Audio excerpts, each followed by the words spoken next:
Welcome everybody to this new lecture of our paper Solid State Physics, and today we will discuss some new concepts related to our syllabus. But before that, let us do some discuss on Bragg's diffraction formula और Bragg's law of diffraction. इस तरह की figure को हमने illustrate किया था पहले भी, इससे पहले वाले लेक्चर में जो हमें प्रीवियस लेक्चर था, और मैंने इस फिगर को थोड़ा सा सिंप्लीफाई किया है ताकि उस फिगर को अगर आप कंपेयर करें और ये जो मॉडिफिकेशन मैंने यहाँ किए हैं इसे आप भी कर लें। तो ये देखिए, यहाँ पर एक्चुअली में जब ब्रैग ने ये एक्सपेरिमेंट किया था, एक्सरे डिफ्रैक्शन का एक्सपेरिमेंट किया था, उस समय उन्होंने वेव फिनोमिना को यूज किया था और ये माना था कि ये जो दो रेज आ रही है ये एक वेव फ्रंट है, ये वेव फ्रंट है। आप इस तरह से आप कि बहुत सारी जो वेव्स है, एक पूरा वेव फ्रंट है जो एक्सपोज करता है इस क्रिस्टल स्ट्रक्चर को। ये पूरा का पूरा एक वेव फ्रंट आता है और एक्सपोज करता है इस क्रिस्टल स्ट्रक्चर को, और यहाँ से हर दिशा में इन एटम से हर डायरेक्शन में, एक्चुअली एटम भी नहीं कंसीडर किया था। ब्रैग ने कहा था कि ये जो पैरेलल एटॉमिक प्लेन्स हैं इनसे रिफ्लेक्शन होता है, डिफ्रैक्शन होता है, और जो डिफ्रैक्टेड एक्सरेज हैं वो चारों दिशाओं में डिफ्रैक्शन होता है। लेकिन हमें ये जो स्कैटर्ड वेव फॉर्म इस डायरेक्शन में मिली है, ये वो स्कैटर्ड वेव फॉर्म है जिनके बीच में फेज डिफरेंस नहीं है। अर्थात ये जो स्कैटर्ड वेव हैं, स्कैटर्ड रेज हैं, ये एक दूसरे के साथ कंस्ट्रक्टिव इंटरफेरेंस करती है, यानी ये भी एक वेव फ्रंट है। और यहाँ से जो स्कैटर्ड होता है इन एटम से स्कैटरिंग के बाद, यहाँ से जो स्कैटर्ड होता है ये भी एक वेव फ्रंट की तरह ट्रेवल करते हैं। ठीक है, वहाँ जो इससे पहले वाली फिगर थी इसे थोड़ा सा सिंप्लीफाई किया गया है। उस फिगर से आप जरा कंपेयर करेंगे तो आपको सिंप्लीफिकेशन नजर आएगा। एक तो प्रॉब्लम वहाँ नजर आ रही थी, वो ये कंफ्यूजन हो रहा था कि एटम जब इंसिडेंट एक्सरे है वो इस एटम से पे इंसिडेंट हो रही है या इस एटम पे इंसिडेंट हो रही है, और जो यहाँ से स्कैटर्ड एक्सरेज हैं वो भी थोड़ा सा डाउट वहाँ क्रिएट कर रही थी। इसलिए इसको थोड़ा सा मैग्नीफाइंग कहें या फिर सिंप्लीफाई कहें, वो किया गया है। दूसरा जो यहाँ एक मिस्टेक नज़र आ रही थी मुझे, वो ये थी कि ऐसा लग रहा था कि ये जो परपेंडिकुलर ड्रॉ किए गए हैं, ये जो परपेंडिकुलर, अभी इस फिगर में ऐसा नहीं लग रहा, ये जो परपेंडिकुलर ड्रॉ किए गए हैं ये ऐसा लग रहा था कि ये एक्सरेज वहीं से आ रही हैं, परपेंडिकुलर से ही एक्सरेज आ रही हैं, पर इस फिगर में ऐसा बिल्कुल नहीं है। ये परपेंडिकुलर की डायरेक्शन में एक्सरेज, स्कैटर्ड एक्सरे की डायरेक्शन, इसी तरह से ये परपेंडिकुलर ड्रॉ किया गया है यहाँ, और ये इंसिडेंट एक्सरे की डायरेक्शन है। तो ये डिफरेंट है दोनों एक दूसरे से, ये भी 90 डिग्री का एंगल बनाता है और ये भी 90 डिग्री का एंगल बनाता है। तो पाथ डिफरेंस का यहाँ हम जिक्र कर रहे थे। पहली बात तो इस फिगर को आप सिंप्लीफाई कर लें ताकि ये ठीक से आ सके, अंडरस्टैंड हो सके। ये एंगल ऑफ इंसिडेंट भी थीटा है हमारे पास, और स्कैटरिंग एंगल भी हमारे पास थीटा ही है। ये एंगल थीटा कैसे हुआ? क्योंकि ये एंगल पूरा 90 है, ये पूरा एंगल 90 है, ओके, और ये एंगल थीटा है, ये एंगल भी 90 है। तो ये एंगल हुआ 90 माइनस थीटा, तो ये एंगल बचेगा थीटा, क्योंकि ये पूरा फिर से ये भी 90 है, तो इसीलिए ये एंगल भी हो गया थीटा। दूसरा, हम यहाँ जो पिछले लेक्चर में डिस्कस कर रहे थे वो पाथ डिफरेंस डिस्कस कर रहे थे। तो पाथ डिफरेंस को आप कैसे देखेंगे कि जैसे आप इंसिडेंट रे के बारे में बात करें तो एक आती है पॉइंट ओ से इंसिडेंट रे और यहाँ तक आती है पॉइंट ई तक, और एक इंसिडेंट रे आती है ओ डैश से और आती है बी तक। तो जब वो इंसिडेंट रे जो ओ से इवॉल्व हुई है या आ रही है वो ई तक आती है तो इतना पाथ ट्रेवल करती है, और जो एक्सरेज ओ डैश से आती है और बी तक आती है वो भी इतना पाथ ट्रेवल करती है। यानी ओ से ई तक का पाथ और ओ डैश से बी तक का पाथ इक्वल है, जो पाथ डिफरेंस आएगा उसके बाद ही आएगा।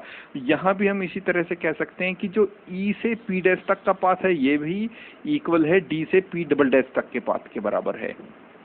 तो जो पाथ डिफरेंस हुआ एक्चुअली वो हुआ बी सी एंड डी। तो इस फिगर में बी सी डी हमारा टास्क था, और बी सी डी हमने पाथ डिफरेंस कैलकुलेट किया था। B C D equals to है 2BC के, क्योंकि जितनी डिस्टेंस बी सी है उतनी ही डिस्टेंस सी डी है।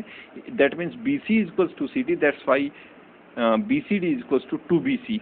ओके, और इस ट्रायंगल को अगर आप यूज कर लें तो आप यहाँ से इस ट्रायंगल को यूज कर लें ECB, या फिर इस ट्रायंगल को यूज कर लें ECD। चूंकि हमने BC के टर्म में यहाँ इसको लिखा है तो हम ये ट्रायंगल यूज करेंगे ECB, और यहाँ से आप पाथ डिफरेंस आराम से निकाल सकते हैं। बी जो साइन थीटा जो यहाँ से BC की वैल्यू आती है, इस ट्रायंगल को यूज करके ECB, ये एक राइट एंगल ट्रायंगल है जिसका राइट एंगल B है, और इसके सामने वाली जो आर्म है ये हाइपोटेन्यूज हुई, ये इसका बेस हुआ और ये इसका लॉन्ग हुआ। सो इस ट्रायंगल में जब हम साइन थीटा को कैलकुलेट करेंगे तो साइन थीटा आप जानते हैं लॉन्ग ओवर हाइपोटेन्यूज होता है। सो लॉन्ग इसमें BC है, तो लॉन्ग ओवर हाइपोटेन्यूज का मतलब हुआ BC ओवर EC।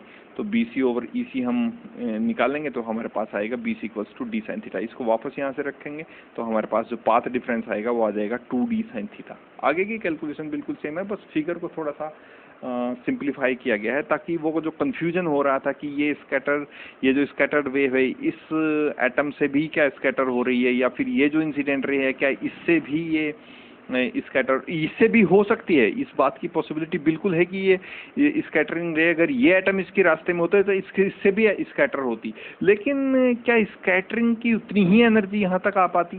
क्या एक्सरे उतनी ही एनर्जी के साथ यहाँ तक आ पाती है? बिल्कुल आ सकती थी, लेकिन फिर भी उस कंफ्यूजन को दूर हट कर दिया गया है, और इस तरह का एक सिंप्लीफाई जो डायग्राम है वो प्रोवाइड करा गया है। इसमें अब कोई डाउट शायद नहीं रहेगा, तो इसको आप सिंप्लीफाई कर लें। और जो ब्रैग ने कंसिडरेशन किया था कि जो पाथ डिफरेंस होगा, पाथ डिफरेंस, क्योंकि पाथ डिफरेंस कंस्ट्रक्टिव इंटरफेरेंस के केस में जो डेल्टा की वैल्यू होती है वो n लैम्बडा के इक्वल होती है। ऐसा हम इंटरफेरेंस ऑफ वेव्स जब ऑप्टिक्स में स्टडी करते हैं या किसी और जगह जब हम इंटरफेरेंस को स्टडी कर रहे हैं तो कंस्ट्रक्टिव इंटरफेरेंस और डिस्ट्रक्टिव इंटरफेरेंस की कुछ कंडीशंस होती है। उन कंडीशंस में एक कंडीशन ये भी है कि जब कंस्ट्रक्टिव इंटरफेरेंस होगा तो जो पाथ डिफरेंस होगा between the waves that should be equal to delta should be equal to n lambda, that is an integral multiple of wavelength, integral multiple of wavelength. इस तरह से आप इस बात को समझ सकते हैं। और ये जो हमारा फॉर्मूला है that 2D sine theta equals to n lambda, ये आप निकाल सकते हैं। 2D साइन थीटा ये हमें फिगर से पाथ डिफरेंस मिला है, और जो कंस्ट्रक्टिव इंटरफेरेंस का जब हम टॉपिक स्टडी करते हैं तो वहाँ से इस तरह का तो इक्विवेलेंस दोनों में है, तो इसलिए ये फॉर्मूला आता है 2D sine theta which is known as the Bragg's law. और ये बहुत इम्पोर्टेंट टूल साबित हुआ for study the crystal structure of crystalline solids. Okay, ये कंडीशंस के बारे में हम सब जानते हैं कि किस तरह से लैम्बडा शुड बी इक्वल और less than D, that is the interplanar spacing between the parallel atomic planes. Okay, तो इस तरह का डिस्क्रिप्शन आपके साथ, इस तरह का डिस्कशन हमने पिछले लेक्चर में किया था। बस इस फिगर को आप वहाँ सिंप्लीफाई कर लेंगे ताकि ये बात जो डाउटफुल केस था वो वहाँ। एक बात आप ये जरूर याद रखेंगे कि जो ब्रैग ने इस फिनोमेना को डिस्कस किया था ये वेव प्रॉपर्टी को कंसिडर करते हुए क्या था, पार्टिकल प्रॉपर्टी नहीं, वेव प्रॉपर्टी को कंसिडर करते हुए, यानी ये एक वेव फ्रंट है ना, वेव फ्रंट है जो एक्सपोज करता है किसी क्रिस्टल स्ट्रक्चर को, और ये स्कैटर्ड वेव फ्रंट है, incident wave front end scattered wave front. Okay, ये फर्स्ट लेयर ऑफ एटम्स है, ये सेकंड लेयर ऑफ एटम्स है, ये थर्ड लेयर ऑफ एटम्स है, तो कहीं भी एक्सपोज कर सकता है और स्कैटर भी किसी भी लेयर से हो सकता है। सिंप्लिसिटी के लिए हमने केवल इतना कंसीडर किया है कि यहाँ फर्स्ट लेयर से हमने स्कैटरिंग कर दी, नहीं तो ये पॉसिबिलिटी बिल्कुल है कि ये अंदर से भी स्कैटर कर सकता है, लेकिन सिंप्लिसिटी के लिए हमने ऐसा कंसीडर किया है। Okay, so let's start the new concept of our syllabus, and that is the Van Lau treatment. वान लाउ एक दूसरे फिजिसिस्ट थे और उन्होंने जो ब्रैग्स लॉ ऑफ डिफ्रैक्शन था उससे एक मोर जर्नल आइडिया प्रोवाइड कराया ब्रैग्स लॉ ऑफ डिफ्रैक्शन से, और उन्हीं के नाम पर कुछ इक्वेशंस उन्होंने ड्राइव की। वो इन इक्वेशंस को हम देखेंगे किस तरह की वो इक्वेशंस हैं, किस तरह से हम उनको ड्राइव कर सकते हैं। और आप ये कह सकते हैं कि it is a more general idea as compare to the Bragg's idea और Bragg's treatment. The von Laue treatment is more general. Okay, इन्होंने किया क्या था वान ल्यू ने कि इन्होंने कहा कि जो ब्रैग ने ये कंसिडर किया था कि एक्चुअली ये जो लाइंस हम यहाँ लिखते हैं कि Bragg converted the problem of diffraction of X rays by atoms into the problem of reflection of X rays by parallel atomic planes. Okay, von Laue ने क्या किया कि इन्होंने किसी एक पर्टिकुलर एटम से डिफ्रैक्शन को कैलकुलेट किया, एक्सरे डिफ्रैक्शन को कैलकुलेट किया, और उस डायरेक्शन को देखा जिस डायरेक्शन में इन्हें डिफ्रैक्शन मैक्सिमा मिल रहा था। और डिफ्रैक्शन मैक्सिमा केवल उसी डायरेक्शन में मिलेगा जिस डायरेक्शन में जो स्कैटर्ड वेव होंगी वो कंस्ट्रक्टिव इंटरफेरेंस करेंगी। तो बेसिक आइडिया ये था कि पैरेलल एटॉमिक प्लेन्स के बजाय उन्होंने किसी एक एटम से स्कैटरिंग को कंसीडर किया, और उस एटम से स्कैटरिंग केवल एक एटम से, not parallel atomic planes. Okay, जैसे मैंने बोला कि Bragg's converted the problem of diffraction of X rays by the atoms into the problem of reflection of X rays by parallel atomic planes. तो parallel atomic plane का consideration नहीं था इनका single atom का कंसीडरेशन था। यानी ये देख रहे थे कि किसी सिंगल एटम से एक्सरे का डिफ्रैक्शन का जो पैटर्न है वो किस तरह का होगा, और उस डिफ्रैक्शन पैटर्न के बेस पे इन्होंने देखा कि डिफ्रैक्शन मैक्सिमा की डायरेक्शन कौन सी है। और डिफ्रैक्शन मैक्सिमा की डायरेक्शन हमेशा वो होगी जिस डायरेक्शन में जो स्कैटर्ड वेव हैं वो कंस्ट्रक्टिव इंटरफेरेंस करेंगे एक दूसरे के साथ, कंस्ट्रक्टिव एक ही फेज में एक दूसरे के साथ मिलेंगी। तो वो डायरेक्शन को इन्होंने कंसीडर किया, और उस डायरेक्शन के लिए कुछ इक्वेशंस इन्होंने कंसीडर की जो इन्हीं के नाम पे हम वान लाउ इक्वेशंस के नाम से जानते हैं। और जो सिलेबस में इंक्लूड किया गया है आपके टॉपिक, वो इसी नाम से इंक्लूड किया गया है, द वान लाउ इक्वेशंस। तो let us discuss this topic. So the one लाउ ट्रीटमेंट, और ये ट्रीटमेंट बिल्कुल वैसा ही है जैसे एक्सरे डिफ्रैक्शन आप स्टडी करके आए हैं ब्रैग्स लॉ में, तो वैसे ही इनका भी पैटर्न है। डिफ्रैक्शन ऑफ एक्सरेज ही आप स्टडी कर रहे हैं, डिफ्रैक्शन ऑफ एक्सरेज ही आप स्टडी कर रहे हैं, बस अंतर आइडिया में है कि ब्रैग का क्या आइडिया था और वान लाउ का क्या आइडिया है। ये अंतर है, आइडिया में अंतर है। बाकी ये जो प्रोसीजर है ये एक्सरे डिफ्रैक्शन का ही प्रोसीजर है। Okay, so let's study it. Van Lau treated the phenomena of diffraction in more general way by considering the scattering of X-rays from individual atom rather than parallel atomic planes. Okay, in the crystal, followed by their recombination to obtain the direction of diffraction maxima. It will shown that diffraction maxima appear in some specific directions which obeys certain conditions known as Lau's equations. और ये जो diffraction maxima, इन्होंने क्या किया कि जो diffraction x ray का जो diffraction था वो किसी इंडिविजुअल एटम से कंसीडर किया, ना कि पैरेलल एटॉमिक प्लेन से। पहला कंसेप्ट इनके आइडिया का, और दूसरा इन्होंने कहा कि इन्होंने एक डायरेक्शन को ऑब्टेन किया जो डायरेक्शन थी डिफ्रैक्शन मैक्सिमा की, और डिफ्रैक्शन मैक्सिमा की जो ये डायरेक्शन है कि ये जो डिफ्रैक्शन मैक्सिमा है केवल एक पर्टिकुलर डायरेक्शन में हमें मिलता है। मैंने जैसे बताया आपको कि जिस डायरेक्शन में स्कैटर्ड वेव कंस्ट्रक्टिव इंटरफेरेंस करेंगे केवल उसी डायरेक्शन में हमें डिफ्रैक्शन मैक्सिमा मिलेगा। और इन्होंने ये कहा कि diffraction maxima appear in some specific direction which obeys certain conditions which known as Laue's equations. तो जो डायरेक्शंस लाउज इक्वेशंस को फॉलो करती हैं, सेटिस्फाई करती हैं, डिफ्रैक्शन मैक्सिमा केवल उन्हीं डायरेक्शंस में अवेलेबल होता है, मिलता है। Okay, it is also proves the validity of Bragg's treatment, and Bragg's law can be derived from Lau's equations. Okay, ये भी हम बाद में करके देखेंगे। So we know that when a beam of X-rays of wavelength lambda strikes a row of equally spaced atoms, each atoms become a source of scattering waves in all directions. Each atom becomes a scattering source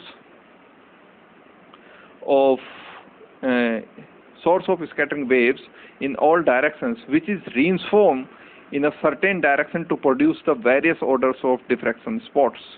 The condition of reinforcement is that path difference between the rays diffracted by two adjacent atoms in the row must be an integral multiple of wavelength. और ये condition किसकी है? ये condition किसकी है? Must be an integral multiple of wavelength। Condition है constructive interference की। तो जो डिफ्रैक्शन मैक्सिमा हमें मिलेगा वो केवल उसी डायरेक्शन में मिलेगा जिस डायरेक्शन में वेव एक दूसरे के साथ कंस्ट्रक्टिवली interfere करेंगी। Okay, let us consider one dimensional row of atoms with interatomic distance a। ये मेरे पास एक रो ऑफ एटम्स हैं, ठीक है। पैरेलल एटॉमिक प्लेन्स का यहाँ कंसिडरेशन किया ही नहीं गया, पैरेलल एटॉमिक प्लेन को कंसिडर नहीं किया गया, बल्कि एक सिंगल एटम से स्कैटरिंग को देखा गया। इसलिए मैं कह रहा हूँ ये एक मोर जनरल आइडिया है जो वान लाउ ने लिया। तो यहाँ से स्कैटर वेव आती है, इस एटम से स्कैटर करती है और इस डायरेक्शन में चली जाती है। यहाँ से इस तरह से ये एक्सपोज करता है, एटम को एक्सपोज करती हैं। तो ये जो एंगल है ये फर्स्ट एटम है इस एटॉमिक लेयर का, फर्स्ट, सेकंड, थर्ड, फोर्थ, और इनके बीच की जो इंटर एटॉमिक डिस्टेंस है वो a है, ठीक है। ये एंगल अल्फा नोट है, ये अल्फा है। इस एंगल के अल्फा नोट होने की वजह से ये एंगल भी क्या हुआ? अल्फा नोट हुआ। ये दो परपेंडिकुलर ड्रॉ किए गए यहाँ पॉइंट ए से इस पॉइंट बी तक, और एक परपेंडिकुलर ड्रॉ किया गया है पॉइंट डी से सी तक। तो सी डी भी एक परपेंडिकुलर है और ए बी भी एक परपेंडिकुलर है, और ये एक रो ऑफ एटम्स है, यानी कि आप कह सकते हैं कि फर्स्ट लेयर ऑफ एटम्स जो हम स्पेस लैटिस के कंसेप्ट से पढ़ के आते हैं उस तरह का ये एक कंसेप्ट है। ओके, सो इस तरह से वान लाउ ने ये ट्रीटमेंट किया। So suppose AB is the incident plane wave, this is AB,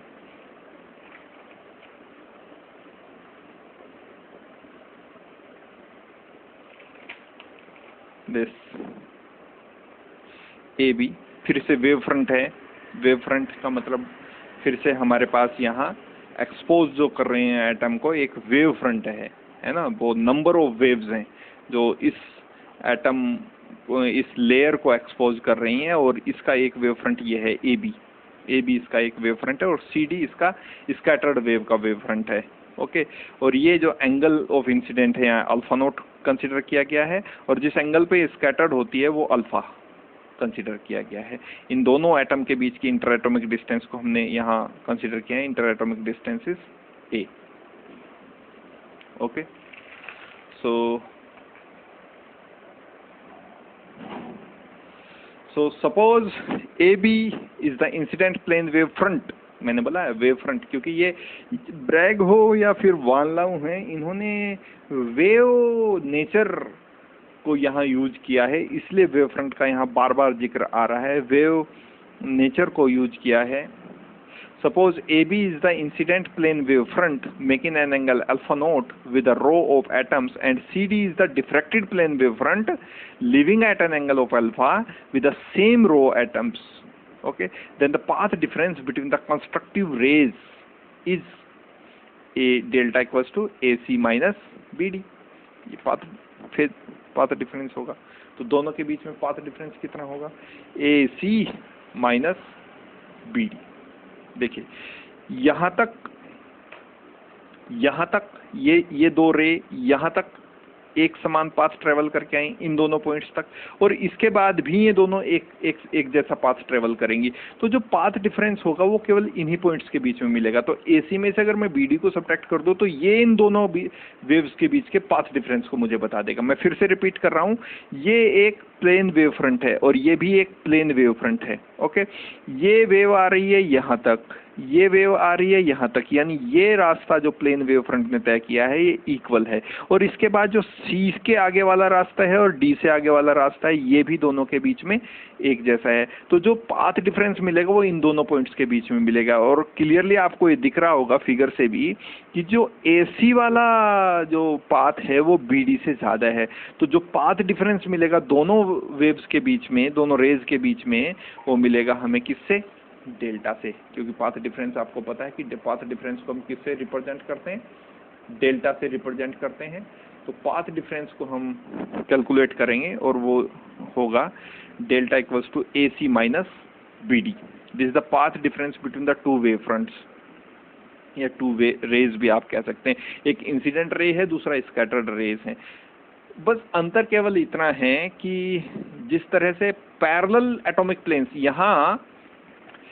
यहाँ जो वान लाउ का आइडिया था वो ये था कि एक ही लेयर के एटम से इन्होंने स्कैटरिंग को दिखाया, और ब्रैग ने क्या किया है, दो लेयर आप यहाँ कंसिडर की, एक फर्स्ट वाली लेयर, दूसरी सेकंड, थर्ड, इस तरह से स्कैटरिंग को दिखाया। और वान लाउ ने कहा कि नहीं, लेयर ऑफ एटम्स की हमें जरूरत ही नहीं, अगर इस आइडिया को हमें दिखाना है तो हम एक ही एटम से स्कैटरिंग को दिखा सकते हैं। ये फर्स्ट एटम की स्कैटरिंग है, सेकंड एटम, एक ही रो के बहुत सारे एटम से स्कैटरिंग उन्होंने दिखाई। तो इसलिए एक जनरल आइडिया है। Okay, so the path difference between the two rays is AC minus BD। अब AC को कैलकुलेट करेंगे हम, फिर से हम उस फिगर की तरफ जाना पड़ेगा। ये देखिए, हम AC को कैलकुलेट करना चाहते हैं, AC इस फिगर को, इस पार्ट को हम कैलकुलेट करना चाहते हैं, और ये पता है हमें कि ये एंगल 90 डिग्री है, तो यूजुअली ये एंगल भी 90 डिग्री होगा। अगर ये एंगल 90 डिग्री होगा तो इस सामने वाली जो आर्म हुई ये हो गई इसकी हाइपोटेन्यूज, और हमें चाहिए यहाँ से, हमें चाहिए AC, ये तो ये हुआ इसका बेस, ये हुआ एक राइट एंगल ट्रायंगल ACD। इस ट्रायंगल को यूज करें, क्योंकि मुझे AC चाहिए, तो AC चाहिए तो इस ट्रायंगल को यूज करें हम ACD ट्रायंगल में जो AC है वो इसका बेस है, CD इसका लॉन्ग है, और AD इसका हाइपोटेन्यूज है। तो मैं यूज कर रहा हूँ कोस अल्फा, इस ट्रायंगल में मैं कोस अल्फा यूज कर रहा हूँ। कोस अल्फा किसके बराबर होगा? AC over AD, AC over AD। और AD मुझे पता है कि ये इंटर एटॉमिक डिस्टेंस है A, नहीं पता, ये इंटर एटॉमिक डिस्टेंस नहीं है A। ओके, सो जो कोस अल्फा की वैल्यू इस ट्रायंगल से मेरे पास आएगी वो आएगी AC over AD equals to cos alpha, और AD है A के बराबर, तो जो AC की वैल्यू आएगी वो आएगी A कोस अल्फा, सिंपली।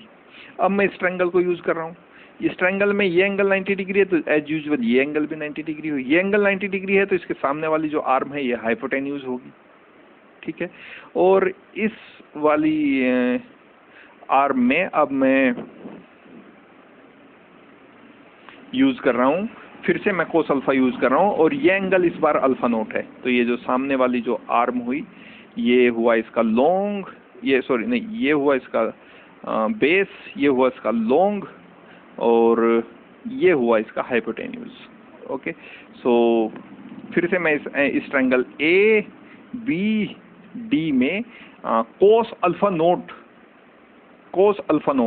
ये मैं डिड्यूस करना चाहता हूँ। तो कोस अल्फा नोट की जो वैल्यू होगी वो होगी base B D over hypotenuse A D, और ए डी की वैल्यू फिर से ए है। So base B D equals to हो गया ए कोस अल्फा नोट, यानी ए सी की वैल्यू मेरे पास आ गई ए कोस अल्फा, और बी डी की वैल्यू मेरे पास आ गई ए कोस अल्फा नोट। तो जो दो रेज हैं जो एडजेसेंट एटम से स्कैटर्ड हो रही हैं, उनके बीच का जो पाथ डिफरेंस है वो मुझे मिल गया, और वो पाथ डिफरेंस है ए सी की वैल्यू अभी हम कैलकुलेट करके आए हैं। ए सी की जो वैल्यू है वो है ए कोस अल्फा, और बी डी की जो वैल्यू है वो है ए कोस अल्फा नोट। ओके, और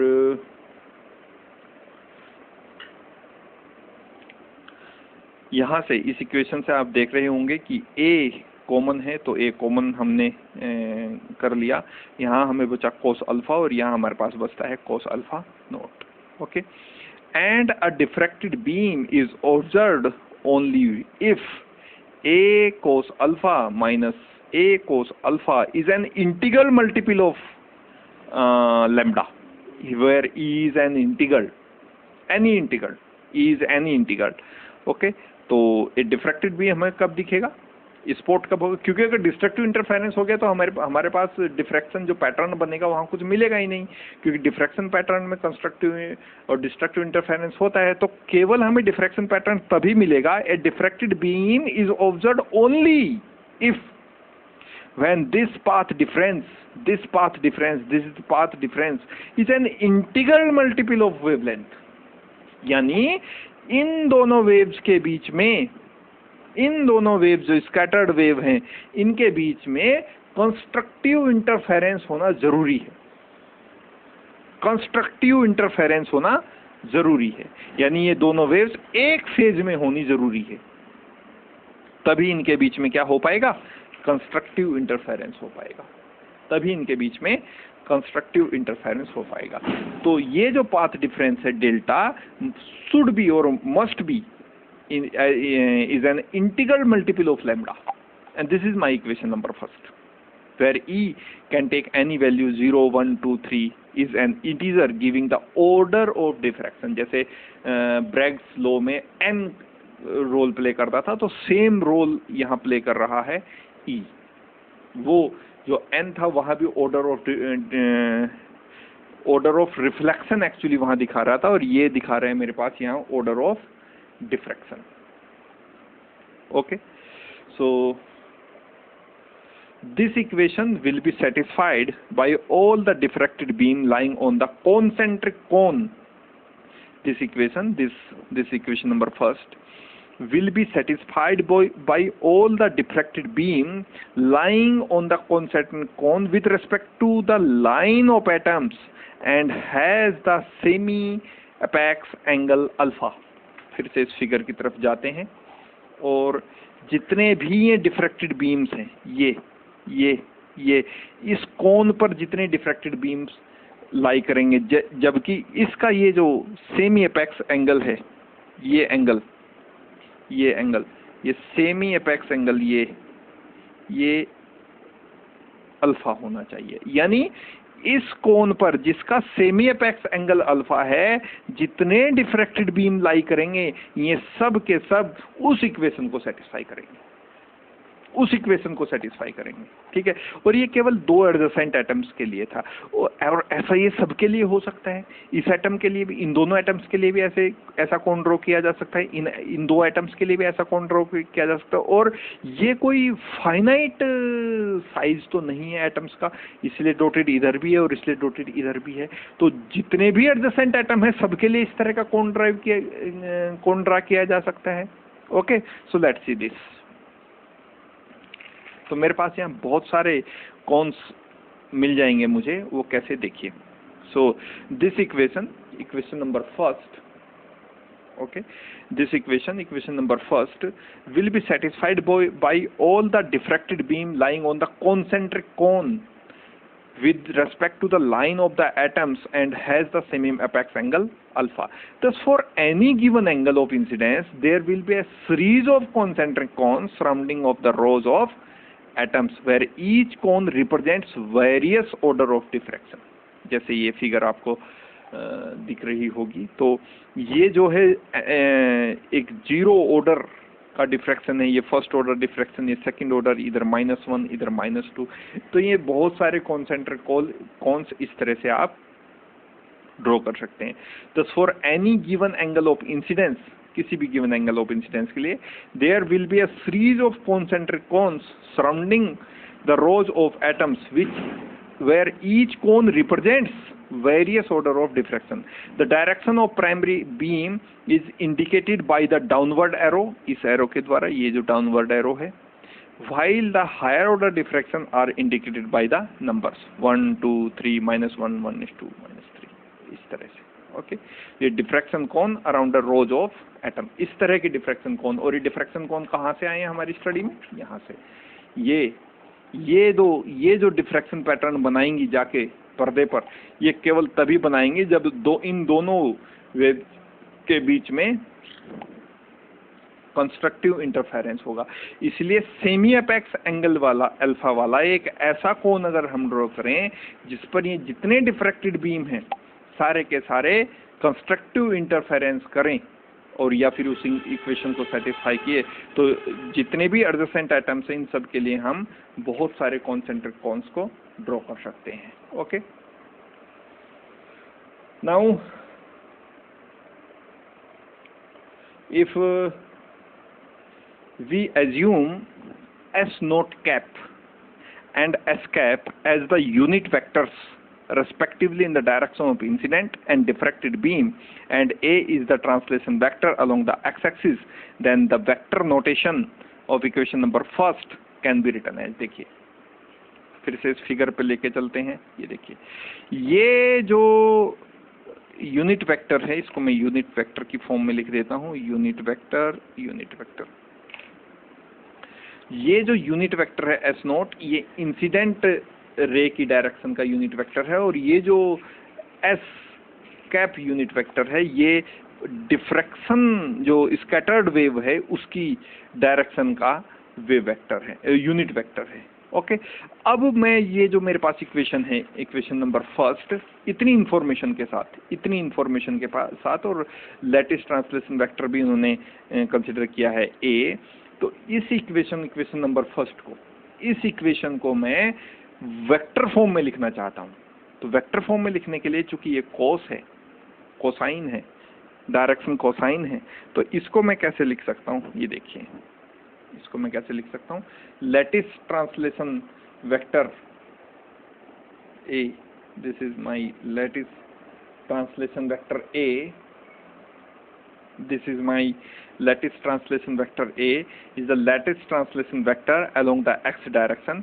Then in the vector form equation number first, this can be written as vector A dot S cap minus S naught equals to E lambda. यही वाली equation है, क्योंकि आप अगर A dot S cap को निकालेंगे तो A cos अल्फा देगी आपको.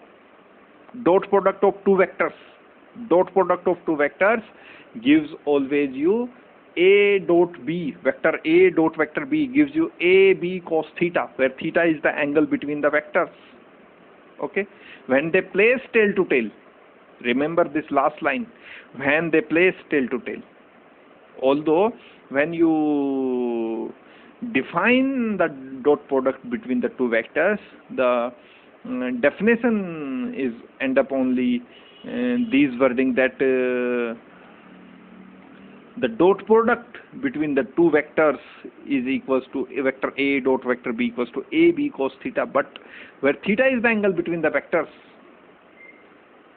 but the complete definition is when they place tail to tail. When they placed tail to tail, angle तो कुछ भी हो सकता है, थीटा और जगह भी हो सकता है, थीटा और जगह भी हो सकता है ना, but when they placed tail to tell.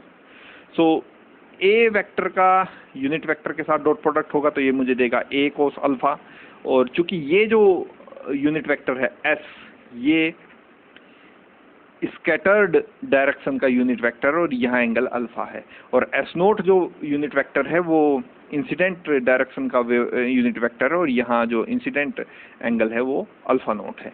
इस कारण जो इक्वेशन नंबर फर्स्ट है उसका जो वेक्टर फॉर्म है वो हम कुछ इस तरह से लिख सकते हैं, इस तरह से लिख सकते हैं that vector A dot S cap minus S naught unit vector equals to e lambda. Okay, in a 2 dimensional plane. अब हम 2 डायमेंशनल की प्लेन की बात करेंगे, फिर हम 3 डायमेंशनल प्लेन की बात करेंगे। In a 2 dimensional lattice plane with an inter atomic distance A in one direction and B is in another direction. अब ये तो केवल एक डायरेक्शन का था, ये केवल एक डायरेक्शन जिसमें इंटर एटॉमिक डिस्टेंस कितनी एटम्स के बीच में ए है। अब क्या मैं दूसरी डायरेक्शन में एटम नहीं प्लेस कर सकता? यहाँ भी तो एक रो ऑफ एटम्स हो सकती है, तो वो अगर उनके बीच की इंटर एटॉमिक डिस्टेंस बी है तो इस इक्वेशन को मैं कैसे लिख सकता हूँ फिर से? So in a 2 dimensional plane lattice, ये one dimensional row of atom थी, अब मैं 2 डायमेंशनल रो ऑफ एटम्स की बात कर रहा हूँ, यानी मैं 2 डायमेंशनल लैटिस की बात कर रहा हूँ। In a 2 dimensional plane lattice, in a 2-dimensional plane lattice with an interatomic spacing A in one direction and B in another direction. For instance, diffracted beam to occur in 2 equations. This is my first equation and this is my second equation with interatomic distance B and incident diffracted angle beta and incident angle beta naught. So this equation is written for the second dimension, that is the second row in other dimension. So B cos beta minus cos beta naught is equals to B dot S vector, S unit vector minus S naught vector equals to F lambda, where B naught, B and alpha have the same meaning for B rows of atoms as alpha naught, alpha and E for A rows of atoms. Okay, as we know that a crystal is a 3-dimensional periodic arrangement of atoms. ये हम पढ़ते आ रहे हैं। Thus, the diffraction to occur from a simple space lattice with a unit cell confined with a primitive translation vector ABC following the 3 equations must be satisfied simultaneously. This is my first equation, this is my second equation, and this is the third equation in 3rd dimension. C cos gamma minus cos gamma naught vector C minus S cap minus S naught cap is equals to G lambda. This, where gamma naught, gamma and G respectively have the same meaning for C rows of atoms as alpha naught, alpha and E, and B naught, beta and F for A and B rows atoms. Okay, so these 3 equations, these 3 equations are called Law's equations. These 3 equations are called Law's equations. इन्हीं equations को हम Law's equations कहते हैं। और अगर diffraction maxima को आपको देखना है, क्योंकि डिफ्रैक्शन मैक्सिमा हमेशा उसी डायरेक्शन में आपको मिलेगा जिस डायरेक्शन में वेव कंस्ट्रक्टिवली इंटरफेयर करेंगे, तो ये इक्वेशन केवल तभी सेटिस्फाइड होगी that the path difference between the 2 scattered rays must be an integral multiple of lambda. तो ये डिफ्रैक्शन मैक्सिमा हमें किस डायरेक्शन में मिलेगा? केवल उसी डायरेक्शन में जिस डायरेक्शन में वेव कंस्ट्रक्टिवली इंटरफेयर करेंगे एक दूसरे के साथ। यहाँ भी, यहाँ भी, यहाँ भी। इसी कारण ये लाइन यहाँ लिखी हुई है, इसी कारण ये लाइन लिखी हुई है that diffraction maxima appear in some specific direction which obeys certain conditions. तो यही तो है वो condition, that path difference should be an integral multiple of wavelength. Should be an integral multiple of wavelength. Path difference should be an integral multiple of wavelength. Path difference should be an integral multiple of wavelength. यही तो है वो condition. Diffraction maxima केवल तभी तो मिलेगा जब constructive interfere करेंगे रेज एक दूसरे के साथ, और कंस्ट्रक्टिव इंटरफेरेंस कब करेंगी? जब path difference should be an integral multiple of. तो that these equations are called as Law's equations. Okay, so let us conclude this topic. And it is to be noted that for a fixed lambda अगर fixed monochromatic beam है आपके पास and an arbitrary direction of incidence, say that is fixed as naught, it is not possible to find a direction which satisfies the Lau's equation simultaneously, and hence in general no diffraction should be observed. This actually means that diffraction will occur only for a particular angle of incidence. तो angle of incidence पे आपको ध्यान रखना है, आपका alpha note कैसा हो, आपका बीटा नोट कैसा हो, आपका गामा नोट कैसा हो। ऐसा नहीं कि आर्बिट्रेरी डायरेक्शन में आपको डिफ्रैक्शन मैक्सिमम मिल जाएगा। यही कुछ बात ब्रैग्स लॉ में भी दिखाई दी थी कि लैम्बडा का बड़ा रोल है यहाँ, इंटरप्लेनर स्पेसिंग से क्या रिलेशन है, किस तरह से हम उसको चूज कर सकते हैं। ओके, सो ये सब बातें यहाँ लाउज इक्वेशंस हमें बताती है। और अगले आने वाले जो लेक्चर है उसमें हम पढ़ेंगे कि लाउज इक्वेशन से हम ब्रैग्स लॉ को किस तरह से लिख सकते हैं, किस तरह से हम दोनों के बीच में एक रिलेशन इस्टेब्लिश कर सकते हैं, वो हम अपने आने वाले लेक्चर्स में स्टडी करेंगे। और फिर एक बहुत इंटरेस्टिंग टॉपिक की तरफ चलेंगे, रेसिप्रोकल लैटिस, और वहीं से फिर हम चलेंगे ब्रिलॉन-जॉइन की तरफ, जो हमारा मेन स्ट्रीम टॉपिक है। तो उससे ज़रूरी है कि रेसिप्रोकल लैटिस आपको पता हो। बिना रेसिप्रोकल लैटिस के पता हुए आप ब्रिलॉन-जॉइन को स्टडी करें, ये पॉसिबल नहीं है। ठीक है, so that's all for now and meet you into the next one. Thank you.